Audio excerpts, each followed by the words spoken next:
Let's go. Yo, I'm like an addict, do I gotta have it. I ain't even playing, got a really bad habit. If it moves, gotta grab it, fuse like a magnet. Lose, won't have it till I'm doomed in a casket. I ain't playing, got a weird mind. If you work 8 hours, I'ma work 9. If the shit tastes sour, you should taste mine. I'ma stay in power for a long time. Get up, nah, I ain't a quitter. Toss me the ball, I'm a really big hitter. Big picture, I'm a straight killer. Rising the song to the highest bidder. Got juice, got gas, I'ma move fast. New shoes, new tracks, like who's that? I'm new, come back, better than last. Yeah, it's a new me, never gonna look back. Never gonna look back. Cause damn, I was built to last. You move slow and I move fast, and that's facts. Only I can make a change. Slowly take a step today. I will never be the same.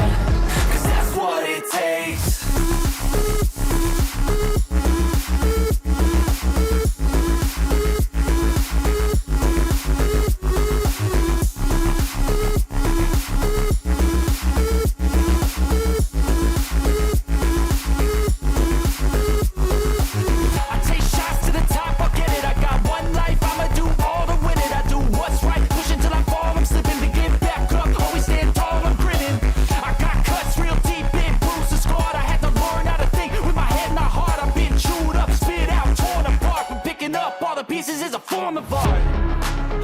wanna look back, 'cause damn, I was built to last.